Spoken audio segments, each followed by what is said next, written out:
네, 이번 시간에는 이번 춘계 심장학회에서 발표했던 내용을 말씀드리려고 하는데요. 주제는 AI-based arrhythmia detection in wearable device라는 주제입니다. 최근에 이제 웨어러블 디바이스가 많이 이제 출시가 되면서 실제 인공지능을 활용한 이제 심방세동의 진단에 있어서 많이 활용이 되고 있습니다. 그래서 이런 부분들을 말씀을 드리려고 하고요.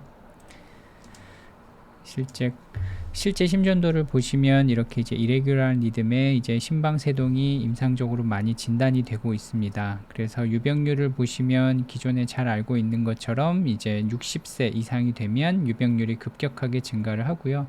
우리가 흔히 이제 80세 이상의 고령 환자분에서는 이제 심방세동의 유병률이 거의 10%, 그 10명 중에 1명 정도는 있다라고 할 정도로 많이 알고 있습니다. 이 데이터 자체가 워낙 한 20년 전 데이터이긴 하지만 최근에도 이제 비슷한 경향을 따라가고 있고요. 우리나라에서도 이제 여러 기관들에서 우리나라의 심방세동에 대한 유병률을 많이 분석을 했습니다. 그랬을 때 실제 이 외국에서 나온 데이터와 거의 유사하게 가고 있습니다. 그래서 우리나라에서도 유병률 자체가 약 평균적으로 2% 이상 나오고 있고요. 65세 이상, 특히 80세 이상에서는 유병률이 많이 증가하는 것으로 되어 있습니다. 그런데 이런 심방세동, 특히 부정맥을 진단하는 데 있어서 가장 한계점은 진단을 하는 방법입니다. 진단 자체는 이렇게 심전도나 홀터를 통해서 할 수가 있지만 증상이 있을 때 검사를 해야 된다는 단점이 있고요. 그렇다 보니까 아무리 증상이 있더라도 그 당시에 심전도를 찍지 못하면 진단을 할 수가 없습니다. 그래서 최근엔 이런 작은 사이즈의 루프 레코더가 나오고는 있지만 어쨌든 서브큐로 인서션을 해야 되는 이제 침습적인 방법이다 보니까 환자분들이 좀 꺼려하는 부분들이 있습니다. 그래서 최근에는 이런 웨어러블 디바이스를 활용한 부정맥의 진단이 많이 활용이 되고 있고요. 이번에 2020년 유럽 ESC 심장학회 가이드라인에서도 이런 웨어러블 디바이스를 활용한 그 부정맥의 진단이 클래스 1으로 올라왔습니다. 그래서 이제 싱글 리드 심전도, 특히 웨어러블 디바이스를 통한 싱글 리드 심전도의 AFib 디텍션에 있어서 약 30초 이상의 싱글 리드 심전도가 있어야 한다라고 이제 가이드라인에서도 이제 리커멘드를 하고 있고요. 실제 65세 이상 어느 정도 이제 고령인 환자분에 있어서는 여기서 이제 opportunistic screening이라고 돼서 우리나라 말로는 뭐 기회 검진 정도로 번역이 될 수 있을 것 같은데, 실제 고위험군이 아닌 65세 이상의 단순히 나이가 많은 환자분들에 있어서 이제 심방세동을 진단하기 위해서 반드시 심전도를 찍지 않더라도 흔히 외래나 이런 데서 이제 손목에 맥을 짚어본다든지 아니면 청진을 한다든지 하는 등의 방법을 통해서 반드시 리듬 모니터링을 하라고 레코멘드 하고 있고요. 특히 이제 75세 이상의 이제 고위험군 또는 예전에 뇌졸중의 병력이 있는 분, 즉 심방세동의 고위험군 환자분들에 있어서는 이런 심방세동을 진단하기 위한 심전도 모니터링을 적극 권장하고 있습니다. 클래스 2A로 올라왔고요. 특히 이제 여기 클래스 1으로 올라온 웨어러블 디바이스 같은 경우에는 싱글 리드 심전도도 이제 가이드라인에 처음으로 올라왔습니다. 다만 이제 조건이 있죠. 이제 30초 이상의 싱글 리드가 있어야만 하는 것이고요. 반드시 피지션에 의해서 확인이 되어야 한다는 두 가지 조건이 있어야 됩니다. 그래서 심방세동을 디텍션 하기 위한 또는 스크리닝 하기 위한 두 가지 방법으로서 기존의 12리드 심전도 또는 이제 새롭게 올라온 웨어러블 디바이스를 통한 싱글 리드 심전도 단 30초 이상의 피지션의 컨펌이 있어야 된다, 이런 조건이 있습니다. 그리고 65세 이상에서는 심전도를 찍지 않더라도 이런 기회 검진을 반드시 하도록 이제 레커멘드 하고 있고요. 특히 75세 이상 또는 뇌졸중이 있는 고위험군 환자분에 있어서는 심전도를 통한 이제 시스테믹한 EKG 스크리닝이 반드시 이루어져야 한다라고 이제 레커멘드를 하고 있습니다. 그랬을 때 최근에 이 가이드라인에서도 제시하고 있는 것처럼 그 웨어러블 디바이스, 특히 싱글 리드 심전도의 민감도, 특이도는 여기서 보여주는 것처럼 상당히 높이 올라와 있습니다. 그래서 우리가 흔히 뭐 아직까지는 웨어러블 디바이스를 믿을 수 없다라고 얘기하고 있지만 실제 이런 민감도, 특이도들이 상당히 이제 우리가 어느 정도 임상에서 활용할 정도의 정확도로 올라와 있다는 것을 이제 가이드라인에서도 제시를 해주고 있습니다. 2018년도 이제 부정맥악회 가이드라인에서도 역시 65세 또는 75세 이상의 고령 환자분에 있어서 심방세동을 디텍션하기 위한 스크리닝을 반드시 하도록 이제 권유를 하고 있고요. 역시 클래스 1으로 권유를 하고 있습니다. 비슷한 내용입니다. 그리고 이제 가이드라인은 아니지만 이제 심방세동 스크리닝을 위한 뭐 국제 협력 보고서라는 것이 있습니다. 여기에서도 이런 식으로 레코멘드를 하고 있는데요. 보시는 것처럼 역시 65세 이상의 환자분에 있어서 코스트 이펙티브니스를 고려했을 때에도 심방세동 스크리닝은 반드시 필요하다라고 되어 있고요. 다만 여기서 한 가지 흥미로운 점은 75세 이상, 특히 이제 스트로크와 같은 고위험군 환자분에 있어서는 2주 동안 하루 2번의 스크리닝이 필요하다라고 되어 있습니다. 그런데 실질적으로 하루에 2번 정도 심전도를 찍는 것은 사실상 불가능합니다. 그렇기 때문에 여기에서 우리가 이제 웨어러블 디바이스의 활용 부분이 들어갈 수가 있고요. 실제 웨어러블 디바이스 같은 경우에는 스마트워치라든지 몸에 붙이는 패치 이런 것들을 통해서 굳이 병원을 가지 않더라도 하루에 2번 충분히 스크리닝을 할 수 있거든요. 그래서 최근에 나온 이런 웨어러블 디바이스를 바탕으로 한 연구 3가지만 간단히 좀 소개를 시켜 드리겠습니다. 대표적인 것이 이제 에프라트 스터디죠. NEJM의 이제 2019년도에 최근에 퍼블리시가 됐고요. 실제 우리가 많이 착용하고 있는 애플워치를 가지고 실제 알람을 울려서 그 심방세동으로 의심이 되는 경우에는 이제 스크리닝을 하도록 하는 이제 시스템을 만들었습니다. 그래서 기존의 컨벤셔널로 즉 애플워치를 착용하지 않은 분들과 AFib 디텍션율이 얼마나 달라지는지를 보는 연구였고요. 보시는 것처럼 그 결과적으로 봤을 때 심방세동의 유병률이 일반적으로 우리가 알고 있는 유병률과 거의 유사하게 나옵니다. 즉 애플워치를 착용하고 AFib 의심이 돼서 스크리닝을 한 환자군들의 분석을 봤을 때 보시는 것처럼 나이가 들어갈수록 올드에이지로 갈수록 AFib의 디텍션율이 높아지고 있고요. 특히 이제 남자에서도 AFib의 디텍션율이 여자보다 높은 걸 볼 수 있습니다. 이것은 처음에 보여드렸던 AFib의 유병률과 거의 흡사한 소견이고요. 실제 좌측과 우측에 비교하는 표를 보시면 그 애플워치를 차고 있었던 그룹, 이게 이제 왼쪽이 됩니다. 그리고 애플워치를 차고 있지 않았던 그룹이 우측이 되고요. 그랬을 때 애플워치를 차고서 AFib 디텍션이 되었다라고 알람을 울려주고 그로 인해서 심방세동에 대한 스크리닝을 추가적으로 받은 군에 있어서 AFib의 디텍션율이 훨씬 높아지는 걸 볼 수 있습니다. 약 43%까지 디텍션이 되었고요. 알람을 울려주지 않은 그룹은 이제 1%니까 거의 유병률, 우리가 흔히 알고 있는 유병률과 거의 유사합니다. 그랬을 때 이제 애플워치를 찬 군에 있어서 역시 심방세동의 진단율이 훨씬 높았고 그 진단 이후에 안티코아귤레이션을 시작하는 비율도 훨씬 높은 것을 볼 수 있습니다. 비슷한 연구가 2017년에 그 이전에 있었고요. 이것은 우리가 이제 외국에서 구입할 수 있는 장비 중에서 이제 카디아라는 제품이 있습니다. 이것은 몸에 계속 차고 있는 것은 아니고 핸드폰과 연동을 해서 요 뒤쪽에 이제 액세서리를 붙이고 양쪽 손가락을 이렇게 대면 본인 핸드폰에 이렇게 심전도가 나옵니다. 이런 것들을 우리가 이제 카디아란 모바일 기계를 핸드폰과 연동을 해서 쓰는 건데요. 보시는 것처럼 위쪽에 있는 것이 이 기계를 써서 실시간으로 이제 일상생활 속에서도 심방세동을 계속 디텍션하는 노력을 했던 그룹이고 요 밑에 있는 그룹은 그것을 하지 않은 그룹이죠. 실제로 보았을 때 10주, 20주, 30주 시간이 갈수록 심방세동의 디텍션율이 현격하게 벌어지는 것을 볼 수 있습니다.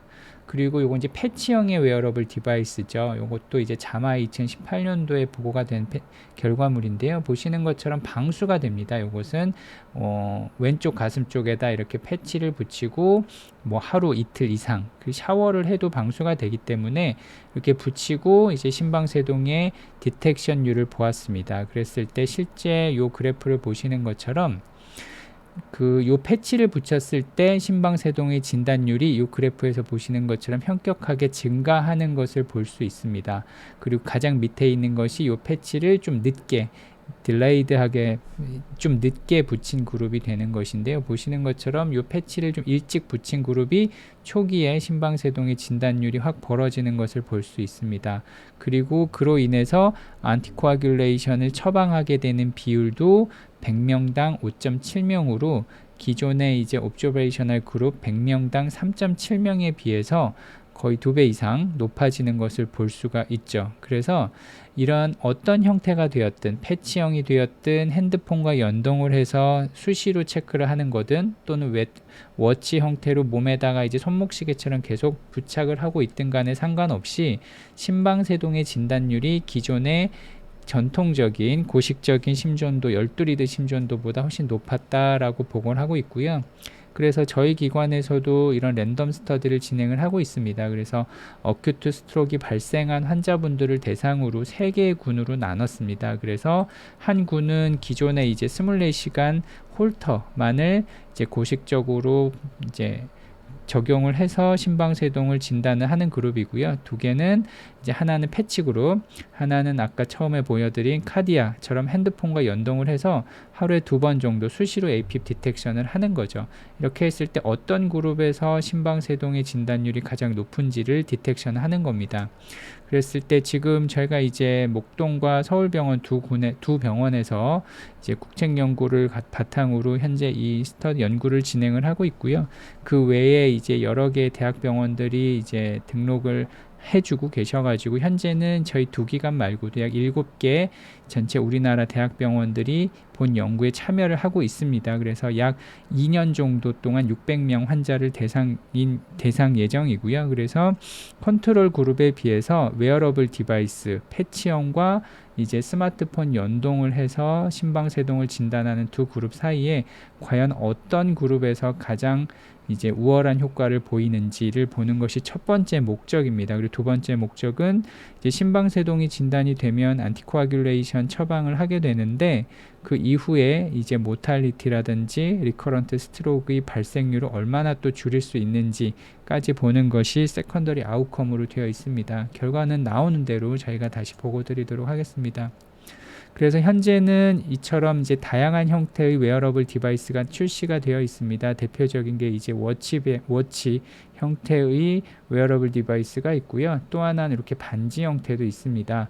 그리고 요거는 아까 보여드린 것처럼 스마트폰과 연동을 해서 본인이 증상이 있거나 일상생활을 하면서 수시로 체크를 할 수 있는 형태고요. 요거는 아까 보여드린 것처럼 몸에 붙이는 부착형 패치입니다. 요것은 방수가 되는 것도 있고 안 되는 것도 있고요. 방수가 안 되는 경우는 샤워하기 전에 본인이 탈착을 하고 샤워 끝난 후에 다시 부착을 하고 이런 형태가 되는 겁니다. 그래서 보통 이렇게 부착하는 형태의 패치형 이제 웨어러블 디바이스 같은 경우에는 본인의 핸드폰과 반드시 근처에 블루투스로 연결이 되어 있어야 됩니다. 그래서 이제 본인 핸드폰을 통해서 이렇게 본인의 심전도를 계속 볼 수 있고요. 여기에 인공지능 이제 알고리즘을 적용하게 되면 요 심전도 자체가 AFib인지 정상인지 이런 것들을 알람으로서 알려주는 기능도 들어가 있습니다. 그래서 이제 장점이 될 수도 있지만 이런 게 어떤 면에서는 단점이 될 수 있는 것이 연세가 있는 어르신들 같은 경우에는 핸드폰 조작이 좀 어려우실 수도 있고요. 그리고 핸드폰이 항상 이제 본인과 근처에 있어야 됩니다. 그래서 이런 부분들이 좀 단점이 될 수도 있을 것 같습니다. 그래서 전반적인 구조를 보면 환자분이 웨어러블 디바이스를 착용을 하고 있고 그것이 핸드폰과 연동이 되면 핸드폰을 통해서 클라우드로 이제 본인의 심전도 데이터가 올라갑니다. 그리고 이 서버로 올라간 심전도 데이터를 제3의 장소에 있는 피지션이나 이런 분들이 보고 AFib인지 아닌지 판단을 해서 만약에 이제 부정맥이 있다 그러면 이제 환자분께 직접 알려주는 방식을 통해서 이제 알람을 올려주기도 하고요. 또는 어떤 서버를 통한 또는 앱을 통한 알람을 올려주는 뭐 여러 가지 방법들이 현재 모니터링이 모색이 되고 있습니다.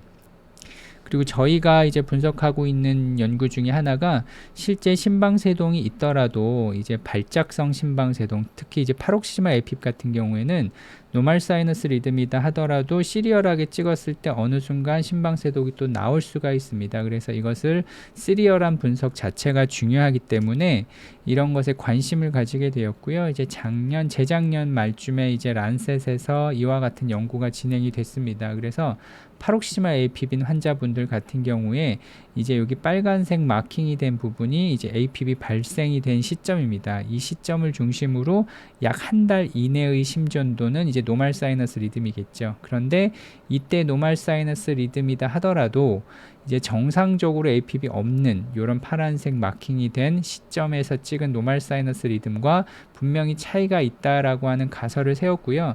약 100만 장의 심전도를 AI 알고리즘으로 분석을 했더니 실제 발작성 심방세동이 발생하기 약 한 달 전의 심전도를 분석을 하면 이분이 APB 발생할 확률이 높다 하는 것을 거의 90% 이상 예측을 할 수 있었다고 합니다.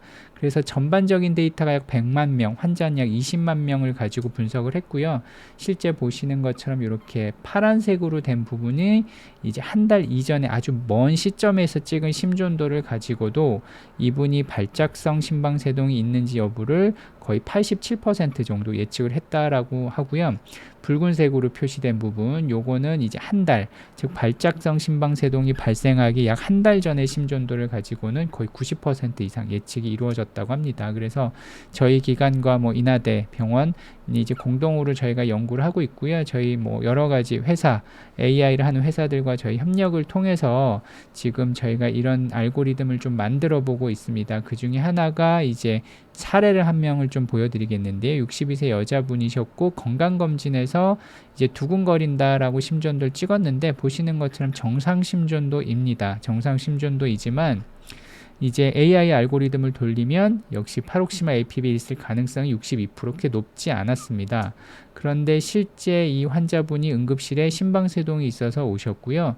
그리고 카디오 버전을 하고 정상으로 돌리고 나서 이 심방세동을 가지고 이 정상 심전도를 가지고 심방세동 예측 알고리즘을 돌렸더니 이번엔 100%라고 예측을 했던 거죠. 그래서 실제 정말 다른 이제 환자분이 아닌 동일한 환자분임에도 불구하고 정상 심전도에서도 이렇게 다른 진단을 내릴 수 있다는 데 착안을 해서 저희가 이제 추가적으로 알고리즘 분석 개발을 하고 있습니다.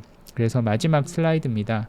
심방세동 같은 경우에는 이제 체드베스크 스코어에 맞추어서 뇌졸중을 예방하는 것이 가장 중요한 이슈로 되어 있습니다. 그러기 위해서는 심방세동을 조기에 진단하고 조기에 안티코아귤레이션을 하는 것이 무엇보다 중요합니다. 하지만 병원에서 심전도를 찍는 것 자체가 워낙 힘들기 때문에 최근 이런 웨어러블 디바이스가 많이 보급이 되고 있고요.